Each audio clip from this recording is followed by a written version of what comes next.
देखो हम बात कर रहे थे उत्तर वैदिक रिलीजन की, है ना।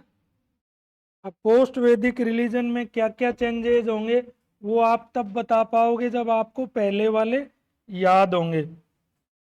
बात कर रहे थे उत्तर वैदिक रिलीजन, है ना।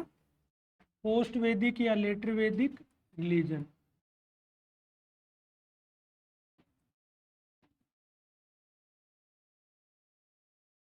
पहले सुन लो, लिख बाद में लेना, है ना।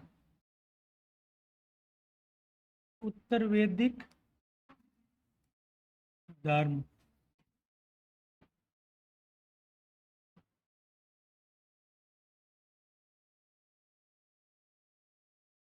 इसमें दो चेंजेस आए, देखो। चेंजेस समझने के लिए अपने को क्या समझना पड़ेगा, अपने को ऋग्वेदिक धर्म याद रखना पड़ेगा। ऋग्वेदिक धर्म में क्या चीजें थी। एक तो पहला तो था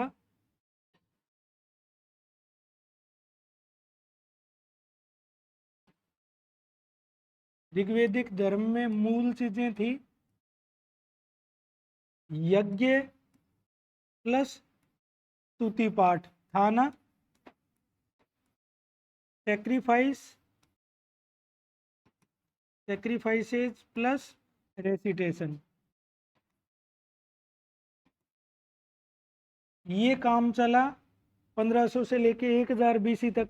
आगे चेंज क्या आएगा, एक तो यज्ञ कॉम्प्लिकेटेड हो जाएंगे। कोई भी चीज समय के साथ कॉम्प्लिकेटेड होती है ना, तो यज्ञ हो जाएंगे जटिल।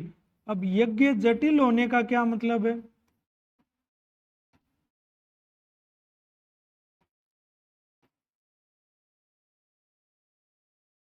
कॉम्प्लिकेटेड, है ना। कॉम्प्लिकेटेड में क्या क्या चीजें आ जाती हैं। एक तो ये यज्ञ बहुत लंबे चलने लग गए। लंबे मतलब बड़े व लंबे समय तक चलने वाले।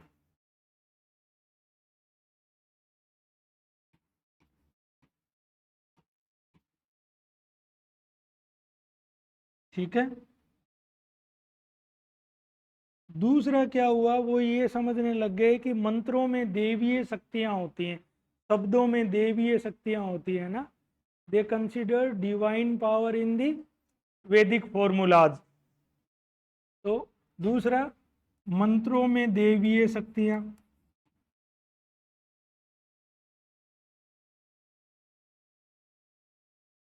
और तीसरी जो चीज अखरने वाली थी, जिसका सबसे ज्यादा विरोध होगा, वो होगी पशु बलि, स्लॉटर ऑफ द एनिमल्स।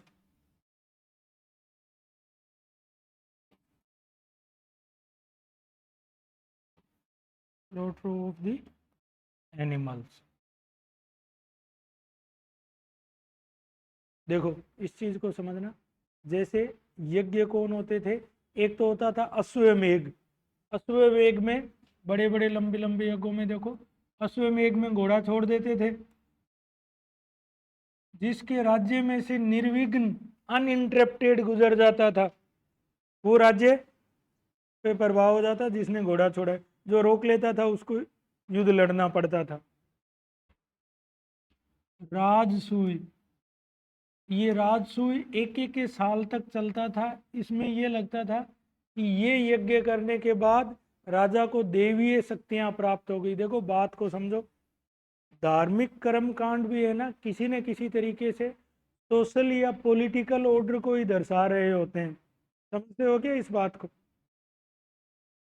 कोई भी धर्म होगा ना, दुनिया का कोई भी धर्म, वो उस समाज से बाहर नहीं हो सकता।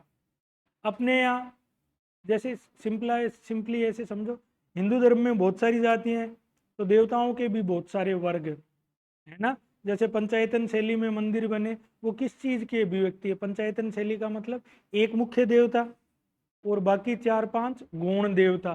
तो वो देवताओं में क्लासिफिकेशन कब आएगा, जब समाज में क्लासिफिकेशन है, तो वो देवताओं के स्तर पे दिख जाएगा। जैसे इस्लाम में मूल इस्लाम एकेश्वरवादी था, आज भी एकेश्वरवादी मोनिस्टिक रिलीजन था, वहां सिर्फ अल्लाह एक है। समझते हो ना इन बातों को। तो मैं क्या बताना चाह रहा हूँ, ये राजसूय यज्ञ इसलिए कर रहे थे कि ऋग्वेदिक युग में तो नहीं किया, ऋग्वेदिक युग में राजा को शक्तिशाली बनाने की प्रवृत्ति थी ही नहीं। शक्तिशाली होकर राजा क्या कर लेता, चराने के लिए 5 गायें और ले आता, इतना ही तो करता। यहाँ राजा को शक्तिशाली होना जरूरी था, समझ रहे हो ना आप, क्योंकि टैक्स कलेक्शन शुरू हो गया था। तो जो सोशल और इकोनॉमिक सिचुएशंस है वो हमेशा रिलीजन को प्रभावित करते हैं, हमेशा। राजसूय, अश्वमेध और वाजपेय। वाजपेय में क्या होता था, रथ दौड़, रथ की दौड़ होती थी, राजा का रथ हमेशा आगे निकलता था, रेस ऑफ चैरियट।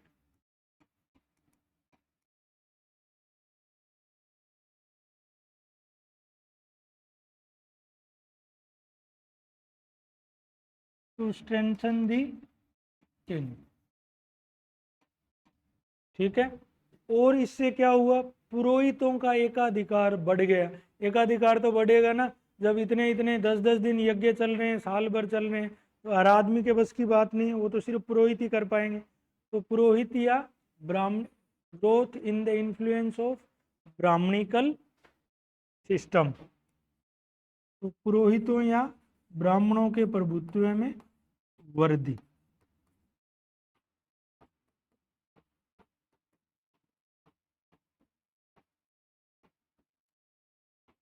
अब ये अपने आप में है ना कंप्लीट आंसर है, उसी कंटिन्यूटी में चेंज हो रहा है ना, कहता हूँ ना बार बार, चेंज की प्रोसेस को पकड़ना है आपको, वो इसी कंटिन्यूटी में ही चेंज हुआ है ना। अब आगे इसकी वजह से कुछ एक रिएक्शन होंगी, तो नवीन धार्मिक संप्रदाय आ जाएंगे, नए वाले। अब सेकंड काम क्या हुआ, सेकंड काम ये हुआ कि ऋग्वेदिक देवताओं ने अपना महत्व खो दिया, क्योंकि वैसी सिंपल सोसाइटी रही नहीं, ठीक है। आप लोगों ने देखा है क्या आपकी आंखों के सामने नए देवता उभरते हुए? एक मैंने देखा है, ओम बनाजी, है ना, आज से 15 साल पहले मंदिर नहीं थे, देखते देखते आपको हर जगह मिल जाएंगे। तो नए देवता आते हैं समाज में। या जैसे इसका एक एग्जाम्पल बताऊं, आज से 20 साल पहले साईं बाबा को कोई नहीं जानता था, स्पेशली बात कर रहा हूं मैं नॉर्थ इंडिया के कॉन्टेक्स्ट में। और अचानक से क्या हुआ, एक दो सीरियल आए साईं बाबा के, और साईं बाबा अचानक से पॉपुलर हो गए, तो आप सारे लोग शिरडी पहुंचने लग गए, ठीक है ना। या इसका एक एग्जाम्पल राजस्थान के सीकर में श्याम बाबा है, श्याम बाबा अचानक से पॉपुलर हो गए ना। हमारे गंगानगर के सारे स्टोरी वहीं जाते हैं, ठीक है।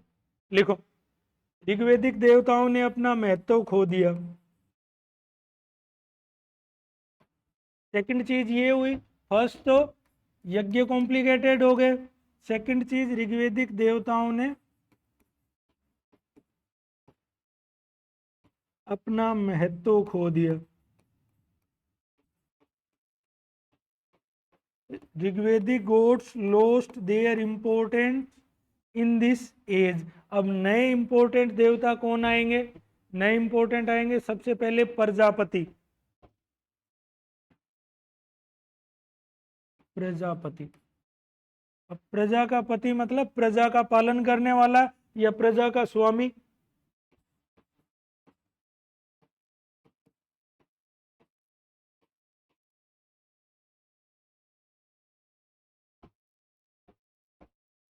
इज एज द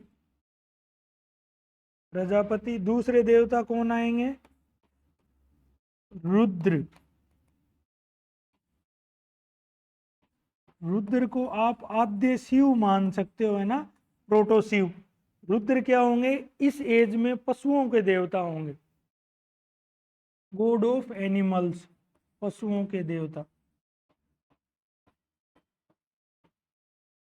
और प्रजापति हो जाएंगे जगत के नियंत्रण करता, रेगुलेटर ऑफ द वर्ल्ड। ये रेगुलेटर होंगे, है ना, regulator of the world.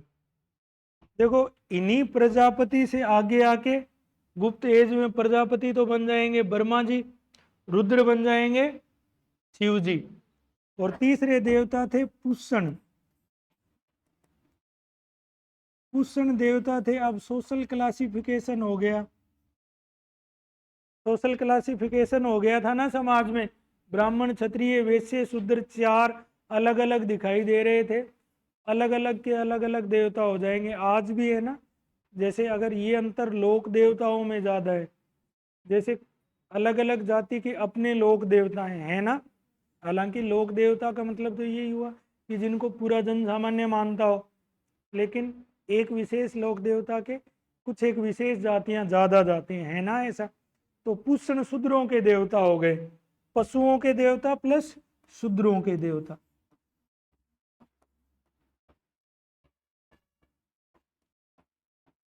Plus पशुओं के देवता,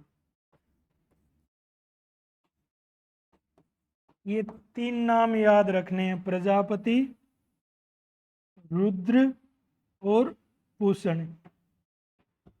इंद्र मरुत वात पर्जन्य वरुण को लोग भूल गए। इंद्र रहे, हालांकि ऐसी बात नहीं इंद्र गायब हो गए, लेकिन छोटे देवताओं में आ गए। आप देखोगे इंद्र को आगे जब जो जी चाहेगा युद्ध में हरा देगा, कोई बंदी बना के ले आएगा, वो इंद्र जो पहले सबसे ऊपर थे। देखते हो ना, रामायण महाभारत के कथानक में है ना ये चीज।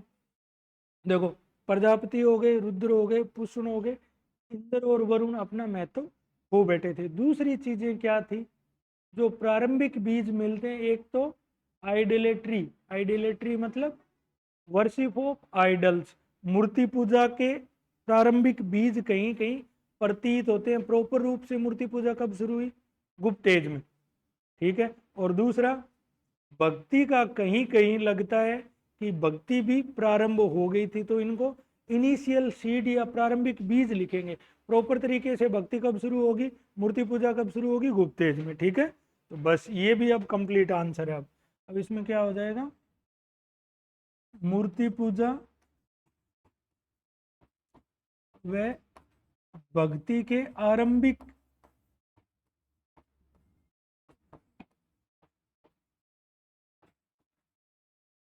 साक्ष्य या आरंभिक बीज दृष्टिगोचर होती है।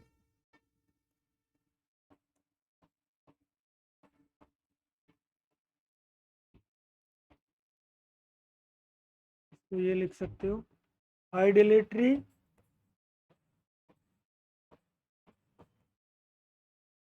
प्लस वर्शिप, इनके इनिशियल सीड्स मिलते हैं या इनिशियल एविडेंस मिलते हैं। प्रॉपर शुरू कब हुई थी ये? प्रॉपर गुप्त एज में शुरू हुई थी। प्रॉपर तो शुरू होगी गुप्त एज, याद रखना ये, है ना, पूर्णतः गुप्त एज। अब ये अपने आप में कंप्लीट आंसर, कुछ भी नहीं बाकी रहा, ठीक है। अब चाहे प्रीलिम्स में पूछे, चाहे मेंस में पूछे, चाहे इंटरव्यू में पूछे, कंप्लीट आंसर है। बस हिस्ट्री में इस चेंज वाली प्रोसेस को आपको समझना है ना। हमेशा जो चेंज होगा ना, वो पीछे वाली स्थितियों पे चेंज होगा, ठीक है। आगे बढ़े, आगे बढ़ते देखो, अब दो चीजें होंगी नहीं। एक तो उत्तर वैदिक काल का समय कब तक है? 1000 से लेके 600। 1000 ईस्वी के आसपास लोहे का इस्तेमाल शुरू कर देंगे। और लोहे का इस्तेमाल ऐसे तो है नहीं कि मिलते ही सब कुछ बना लेंगे या सब कुछ उनको बनाना आ जाएगा। 700 बीसी, 700 बीसी पे उनको प्रॉपर रूप से लोहे का यूज समझ आ जाएगा। 600 बीसी आते आते ये जो पोस्ट वैदिक रिलीजन है ये एकदम अपने चरम अवस्था पे होगा। तो दो नए काम होंगे, एक तो पॉलिटिकली नया काम होगा, जनपद से महाजनपद बनेंगे। महाजनपद मतलब बड़े बड़े साम्राज्य, बड़े बड़े राज्य। जैसे उस समय ईसा पूर्व 6ठी शताब्दी में, 6th सेंचुरी बीसी में 16 बड़े बड़े महापद थे। अंग, मगध, काशी, कौशल, वज्जीमल, चेदीवत्स, कुरु, पांचाल, मत्स्य, सूरसेन, अस्मक, अवंती, गांधार और कंबोज। दूसरा काम क्या होगा, नए धर्म आएंगे जिसमें दो तो बड़े होंगे जैन और बौद्ध जो आज भी एग्जिस्टेंस में, और कुछ एक और होंगे जैसे आजीवक होंगे, और ये छोटे छोटे रिलीजन और आएंगे। कुल 62 सेक्ट्स होंगे जिसमें जैन और बौद्ध इंपॉर्टेंट है। तो पूरी सीक्वेंस एक बार फिर से समझते हैं शुरू से, ऋग्वेदिक एज से। देखो ध्यान देना, पहले था ऋग्वेदिक युग,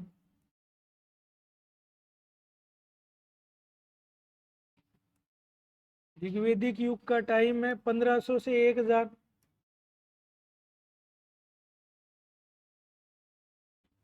समझ लो सबका लिखा हुआ है ऑलरेडी। समाज कबायली था, ट्राइबल सोसाइटी थी ना,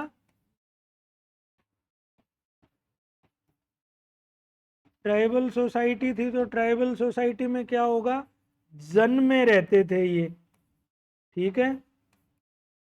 जन का मतलब कबीला हो गया, और जो धर्म था इनका सरल था। धर्म सरल ही तो था। यज्ञ में अग्नि प्रज्वलित करी, गेहूं जौ का उसमें आहुति दे दी। किससे क्या ले रहे थे, जैसे समझ आए वैसे मंत्र बोल दिए। मंत्रों में कोई देवीय प्रभाव तो समझते थे नहीं, छोटे छोटे यज्ञ होते थे, किसी को कोई कष्ट नहीं हो रहा था। ये चीज आगे बढ़ेगी, आगे बढ़ेगी तो आएगी पोस्ट वैदिक एज। उत्तर वैदिक काल में क्या होगा, उत्तर वैदिक काल या पोस्ट वैदिक as,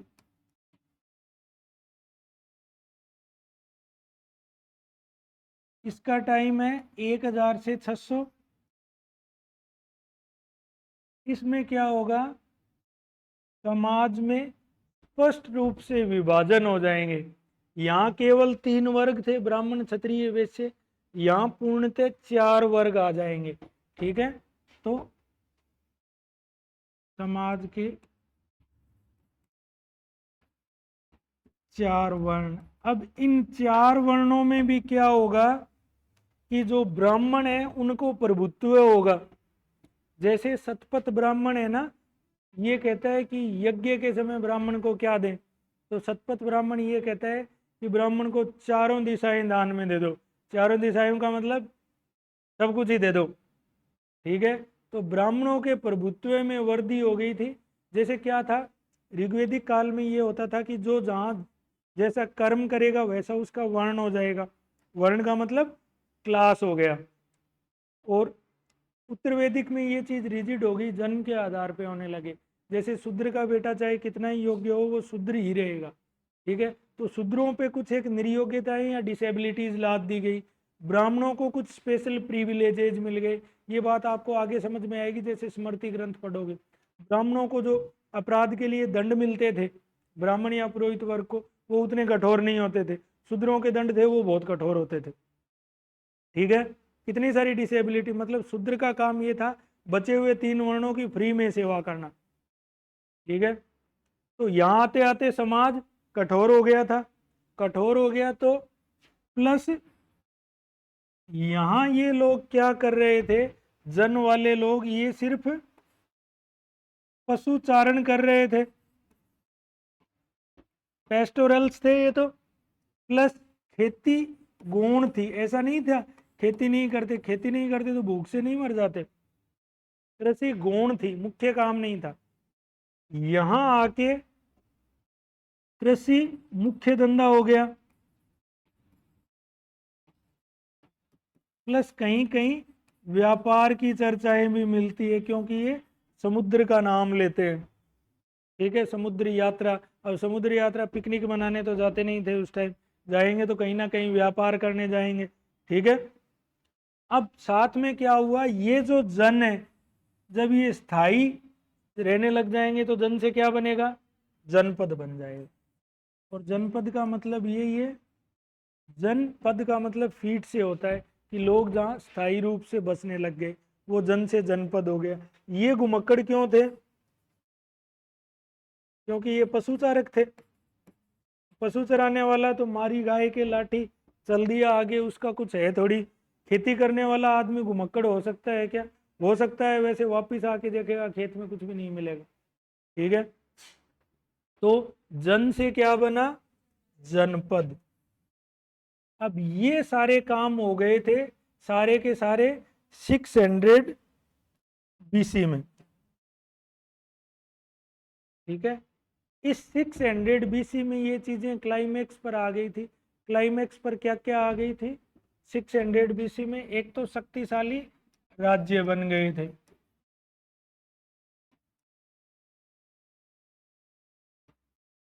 plus use of iron, लोहे के प्रयोग ने है ना भारतीय समाज में बड़े, या दुनिया के हर एक समाज में क्रांतिकारी परिवर्तन किए। अब तांबे की कुल्हाड़ी से पेड़ काटने जाओगे तो कुल्हाड़ी भले ही मुड़ जाएगी।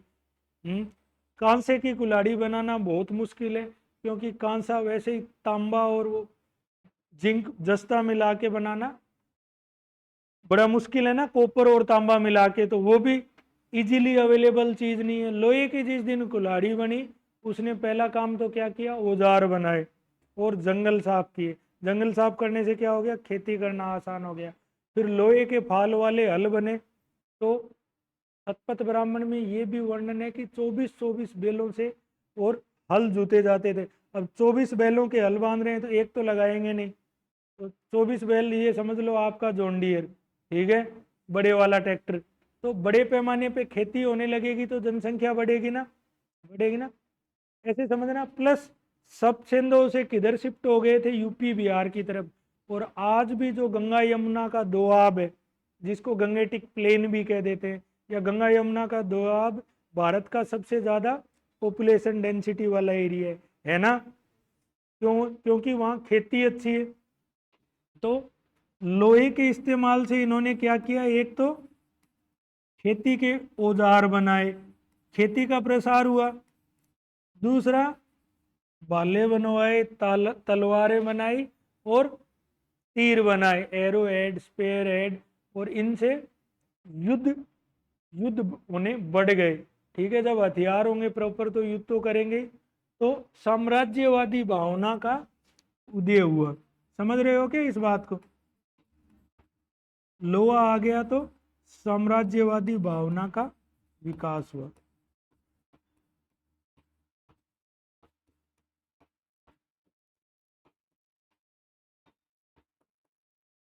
ये चेंजेज के कोज है। ठीक है, ये सारी चीजों ने मिलके क्या किया कि पॉलिटिकल रूप से तो पोस्ट वैदिक एज 600 बीसी में कहाँ कन्वर्ट हो गया? जो जन से जनपद बना था, जन से बना जनपद, और ये जनपद यहाँ आते आते क्या बन जाएगा?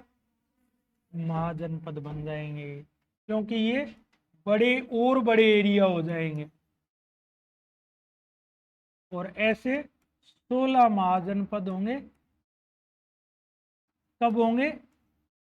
6 सेंचुरी बीसी भी कह सकते हैं ना इसको। ठीक है, जो घूमने वाले लोग थे पहले छोटे राज्य के स्वामी बने उत्तर वैदिक काल में, फिर लोहे का प्रॉपर यूज आ गया, खेती बड़े पैमाने पे करने लगे, तो वो जन से बन गए महाजनपद। ठीक है, अब इस महाजनपद को बड़ा करने में किस चीज ने भूमिका निभाई थी? बड़ी खेती ने, बड़ी व्यापार ने। खेती किससे बड़ी? लोहे से। बड़े बड़े साम्राज्य बढ़ने लग गए, क्योंकि जब राज्य होंगे ना पास पास में तो वो लड़े बिना नहीं रहेंगे, है ना? दुनिया का पुराना नियम है ना, शक्तिशाली कमजोर को खा जाता है, हरा देता है। बड़ी मछली को, बड़ी मछली छोटी मछली को खा जाती है। अब वहां उस समय कौन रोक? आज भी युद्ध चल रहा है ना, रशिया यूक्रेन का चल ही रहा है। ठीक है, कौन रोक रहा है? संयुक्त राष्ट्र संघ। कहते कहते रह जाता है, कौन सुनता है? ठीक है, शक्तिशाली के लिए कोई नियम लागू नहीं होता। ऐसे करते करते 16 महाजनपद बन गए। दूसरा काम क्या हुआ? दूसरा काम हुआ, धार्मिक आंदोलन अस्तित्व में आए। ठीक है, धार्मिक आंदोलन अस्तित्व में क्यों आएंगे बताऊंगा। इसको यहां लिख लेते हैं। 16 महाजनपद थे, है ना? प्लस साथ में क्या हुआ? रिलीजियस मूवमेंट्स हुए।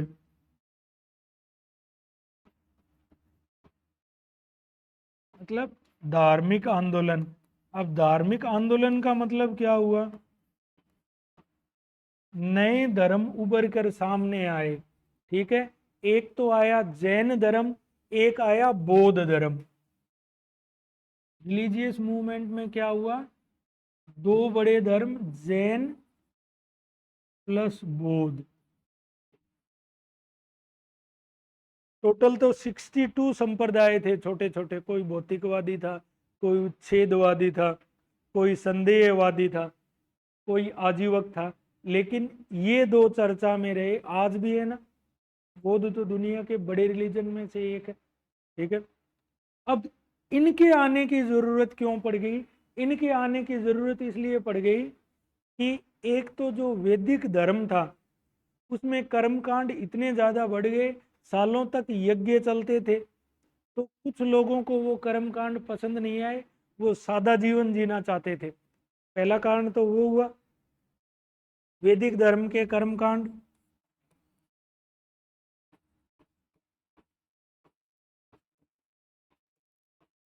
अब सतपथ ब्राह्मण ये कहता है, खेती के बारे में बहुत सारी चीजें वर्णित है सतपथ ब्राह्मण में।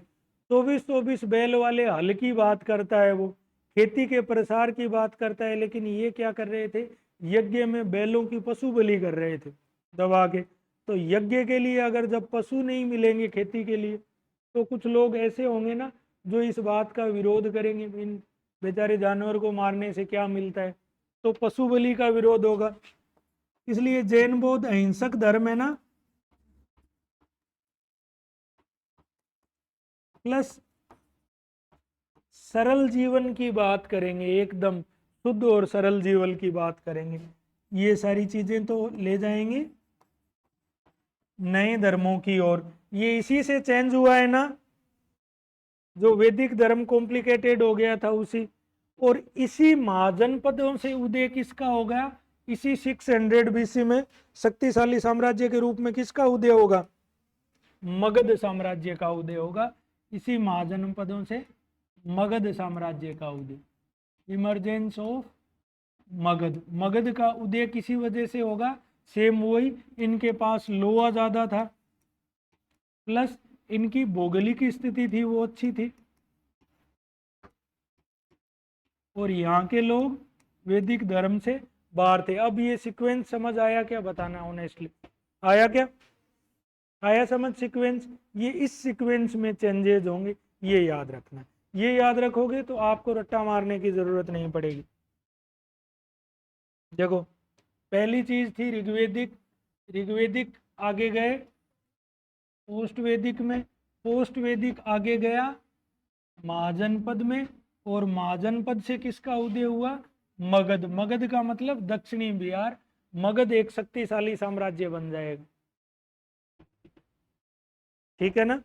ये सीक्वेंस है, ये अपने को याद रखना है, ठीक है। अब नया टॉपिक शुरू करते हैं, धार्मिक आंदोलन।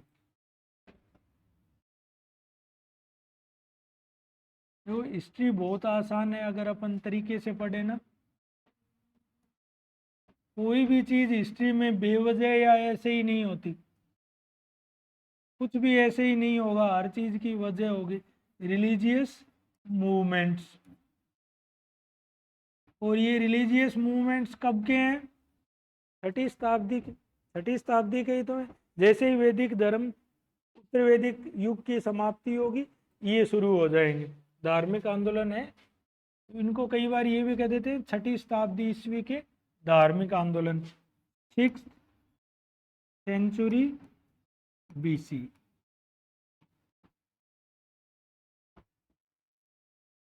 अब आंदोलन क्यों कहते हैं? उत्तर वैदिक वाले धर्म के लिए तो नहीं कहा आंदोलन। इनके लिए आंदोलन क्यों कहा?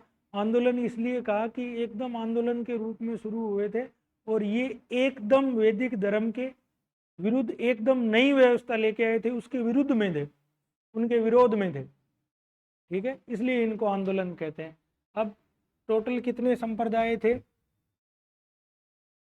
600 BC में? 62 संप्रदाय थे, जिनमें से इंपॉर्टेंट कौन से थे? जैन, बौद्ध,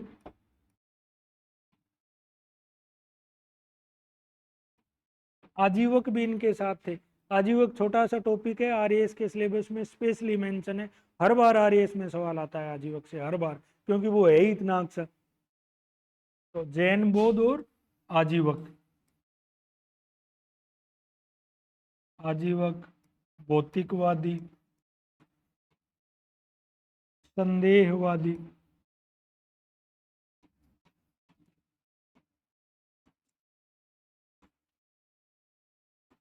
भौतिकवादी को लिखोगे आजीवक, तो आजीवक मेटेरियलिस्टिक सेसेप्टिक, संदेहवादी सेसेप्टिक। देखो इनके कारण क्या थे, नवीन धर्मों के उदय के कारण, cause for the emergence of new religion order, नवीन धर्मों के उदय के कारण,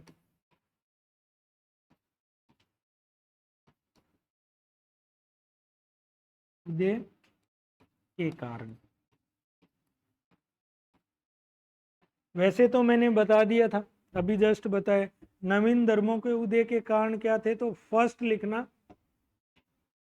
पहले सुन लो बाद में लिख लेना, है ना, पहले सुनो, इधर छोड़ दो को।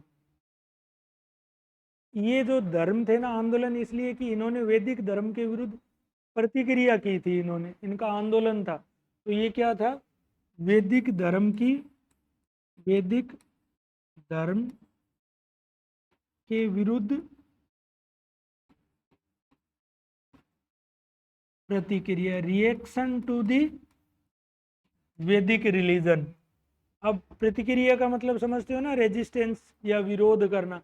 अब विरोध किस किस स्तर पे किया, तो हर चीज को, है ना, समझना है। विरोध प्रथम स्तर, पहला तो था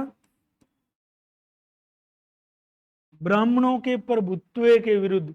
वैदिक धर्म में ब्राह्मणों के अलावा था क्या कोई, कोई नहीं था, वही यज्ञ करवाते थे। तो ब्राह्मणों या पुरोहितों के प्रभुत्व को चैलेंज किया उन्होंने, है ना, ब्राह्मणों के प्रभुत्व के विरुद्ध, अगेंस्ट दी ब्राह्मणिकल डोमिनेंस। छोड़ दो, तुम्हारी आदतें नहीं सुधरेंगी, छोड़ दो, बाद में लिख लेना, पहले समझो। जैसे ब्राह्मणों के प्रभुत्व के विरुद्ध था, इसलिए भगवान बुद्ध और महावीर स्वामी दोनों की क्या जाति थी, क्या जाति थी, क्षत्रिय थी। इसलिए दोनों के दोनों, भगवान बुद्ध और महावीर स्वामी क्षत्रिय थे, और महावीर क्षत्रिय राजकुमार थे। क्या जरूरत आ गई थी दोनों को,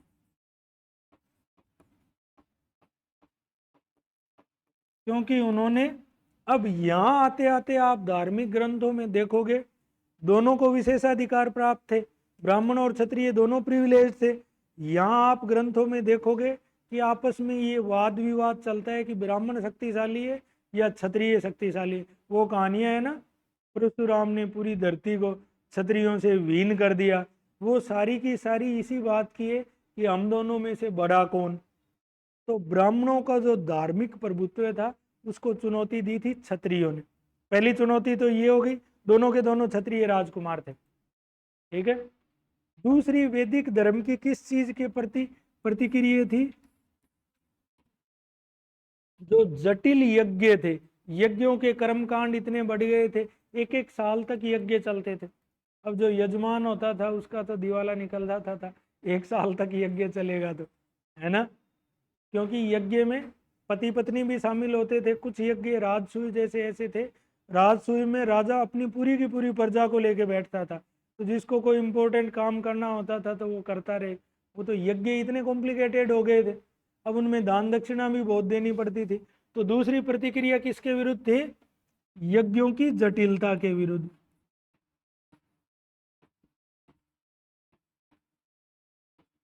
अब साहिल का मन करे कि मेरे को यज्ञ करना है, अब कर कहाँ से ले, अब वो मंत्र आते नहीं थे सर, कैसे करेगा, तो वो मंत्र तो सिर्फ कुछ लोगों को ही आते थे, तो वही करेंगे, तो धर्म कठोर हो गया ना। दूसरी थी, तीसरी चीज थी पशु बलि के विरुद्ध। पशु बलि क्यों खराब लगी, क्योंकि खेती के लिए बैल मिलने बंद हो गए थे, बैलों को तो वो वहीं भगवान जी को अर्पित कर रहे थे। यज्ञ में आहुति देने का मतलब वो चीज सीधी भगवान के पास जा रही। ये लोग क्या करते थे, बैलों को मार रहे थे। अब लोहे का इस समय तक उपयोग बढ़ गया था, खेती के लिए भूमि ज्यादा उपलब्ध हो गई थी, खेती करे किससे, ठीक है। अब किसान से कोई ट्रैक्टर छीनेगा तो अब जैसे कृषि आंदोलन आए थे 3, वो इकोनॉमिक्स का विषय है कि वो अच्छे थे कि बुरे थे, लेकिन सारे विशेषकर उत्तर भारत के सारे किसान इकट्ठे हो गए ना। आप किसी की भी आजीविका पर कुठाराघात करोगे ना किसी भी आदमी की, तो वो आपके विरुद्ध आंदोलन कर देगा, हमेशा होता है ऐसे, ठीक है। तो पशु बलि से क्या नुकसान हुआ, खेती के लिए बैल मिलने बंद हो गए।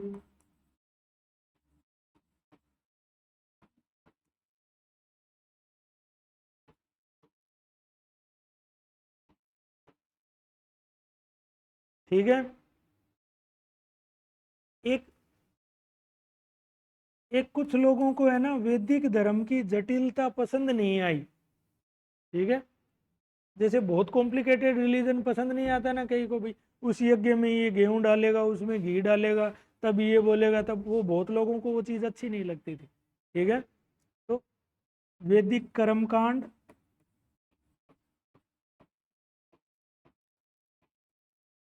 कुछ लोगों को अच्छे नहीं लगे,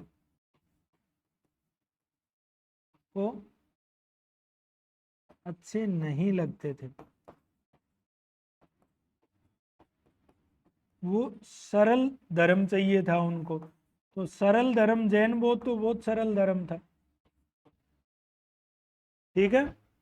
अब दूसरी चीज क्या होगी, फर्स्ट तो हो गई रिएक्शन अगेंस्ट ब्राह्मणिकल रिलीजन।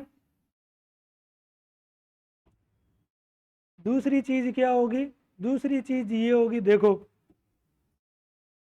मान लो समाज में जिन जातियों को अपन तथाकथित या सो काल रूप से ये कहते हैं ना कि ये नीची जाति हैं, उनके अपने विशेष देवता है ना। मैं बार बार कहता हूँ पंजाब हरियाणा में इतने बाबे क्यों हो गए, अब पंजाब में इतने सारे बाबा होने के, तरह तरह के, भांति भांति के, अलग अलग साइज के, डिजाइन के, है ना। कोई बाल खुले रख के घूम रहा है, कोई कुछ करके क्यों घूम रहा है, क्योंकि पंजाब में एससी बहुत ज़्यादा है, जट है वो डोमिनेंट है। तो जो जो शेड्यूल्ड कास्ट है वो बेचारे, फिर जहाँ आपको जहाँ जैसा सम्मान नहीं मिलेगा तो आप अपना नया धर्म ढूंढेगा ना, आदमी ढूंढेगा। जहाँ जिसको, अब उस मंदिर में शूद्र को बेचारे को आप घुसने नहीं दोगे तो वो फिर क्या करेगा, वो फिर अपने हिसाब से कोई नई व्यवस्था देखेगा। तो दूसरा क्या हुआ, पहला कारण तो ये हो गया वैदिक धर्म के विरुद्ध प्रतिक्रिया। दूसरा,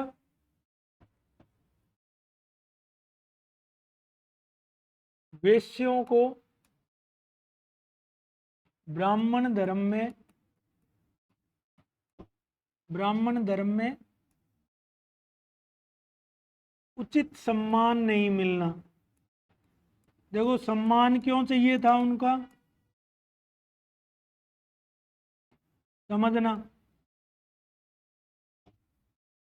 जैसे मिर्जापुर में वो कौन कहता है अपन को चाहिए फुल इज्जत, कौन कहता है वो, कौन मांगता है फुल इज्जत, कौन से भैया होते हैं वो, हैं, टुटू भैया, गुड्डू भैया। तो इनको फुल इज्जत क्यों चाहिए थी, इनको ये चाहिए थे कि ये अकेले टैक्स पेयर थे, ये अकेले कर दे रहे थे। ब्राह्मण तो वैसे ही हर चीज से मुक्त थे, क्षत्रिय रक्षा करने का काम था, कर नहीं देते थे, शूद्र चारों वर्णों की सेवा करते थे, ये सबसे ज्यादा टैक्स दे रहे थे, फिर भी इनकी इज्जत नहीं थी ब्राह्मण धर्म में। तो सिंपली अपन साधारण भाषा में कहते हैं ना, जैन बौद्ध को किसने अपनाया, सबसे ज्यादा इन्हीं लोगों ने अपनाया, ध्यान रखना। स्पेशली जैन को, वेश्यों का धर्म है, आज भी आज भी व्यापारी वर्ग का धर्म है ना जैन धर्म। तो कारण बताऊंगा, तो सम्मान नहीं, यद्यपि वो कर देते थे, कर अकेले कर देते थे, है ना, यद्यपि कर का समस्त भार उन्हीं पर था।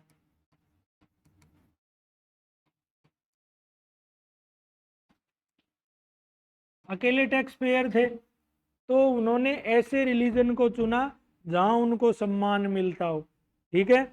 ये अगला कारण क्या होगा, इसलिए है ना, इसी वजह से बौद्ध और जैन के इतने इतने, जैसे जैनों के भव्य मंदिर कैसे बने, जैनों के भव्य मंदिर कहाँ है? या तो दक्षिणी राजस्थान में या गुजरात में, वो सारों के सारे, जैसे रणकपुर का है, दिलवाड़ा के हैं, या गुजरात के हैं, वो बड़े बड़े व्यापारियों ने बनवाए हैं। समझ गए? अब क्या हो गया कि जैन और बौद्ध दोनों के दोनों थे ना, वो कृषि की बजाय व्यापार को ज्यादा अच्छा मानते थे। क्यों मानते थे? क्योंकि दोनों के दोनों अहिंसा में विश्वास करते हैं, इसलिए कृषि की बजाय व्यापार को अच्छा मानते थे, तो व्यापारी वर्ग ने उनका साथ दिया। ठीक है ना? ठीक है। तो इन्होंने क्या कहा? अब वैदिक ग्रंथों में क्या था? एक तो वो व्यापार को बुरा मानते थे वैदिक ग्रंथ, दूसरा जो ब्याज पर धन देना, जो वेश्यों का मूल काम होता है, उसको वो बुरा मानते थे, उसको कुसूदवर्ती कहते हैं। एक समुद्र यात्रा पे ये कहते थे वैदिक ग्रंथ, समुद्र यात्रा करो तुम्हारा धर्म भ्रष्ट हो जाएगा। 1857 की क्रांति तक ये चीज चल रही थी। सैनिकों को ये लगा, उनको बाहर बर्मा युद्ध में भेजा, तो उनको ये लगा अरे हमने समुद्र यात्रा कर ली, हमारा तो अंग्रेजों ने धर्म भ्रष्ट कर दिया। एक छोटा सा गौण कांड ये भी था, तो यहाँ तो लगना ही लगना था। तो उन्होंने व्यापार को प्रेरित किया। किसने किया? जैन बौद्ध ने। इसलिए व्यापारी इनके समर्थक है ना। दूसरा,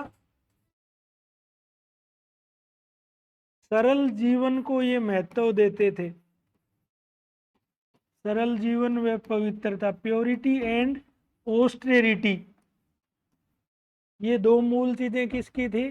जैन और बौद्ध धर्म की। तो जो ऐसे सरल लोग थे उनको ये चीज बहुत पसंद आई। ठीक है ना? कुछ लोग ऐसे थे जो नए नए सिक्के आ रहे थे 6 सेंचुरी बीसी में। देखो इधर देखो, 6 सेंचुरी बीसी में एक जबरदस्त चेंज और होगा। एक तो महाजनपद हो जाएंगे, एक नए धर्म आएंगे, साथ में 8 या पंचमार्क सिक्के आ जाएंगे, खेती अच्छी होगी, व्यापार वाणिज्य अच्छा होगा। और ये सारी चीजें होती हैं तो तब क्या होता है? नगरीकरण होता है, और नगरों का जीवन सरल नहीं होता। इस चीज के विरुद्ध कुछ लोगों को प्रतिक्रिया थी जो सादा सरल जीवन जीना चाहते थे, उन्होंने इस चीज का विरोध किया। और अंतिम जो मगध वाला एरिया था, मगध मतलब दक्षिणी बिहार, वो हमेशा से वैदिक धर्म से बाहर था। वहां वैदिक धर्म का उतना प्रभाव नहीं था, तो मगध वाले लोगों ने जैन बौद्ध को खुले हाथ से अपनाया, क्योंकि वो वैदिक रिलीजन में कभी आ ही नहीं पाया। ये अब कंप्लीट आंसर है, इसको तैयार कर लेना। बोलो, कारण समझ आए? इन्हीं कारणों, कोई चीज इतिहास में बिना कारण कभी कोई चीज नहीं होगी। ठीक है? और एक हमेशा जो परिवर्तन होगा पिछले परिवर्तन पर आधारित होगा। ठीक है? ओके।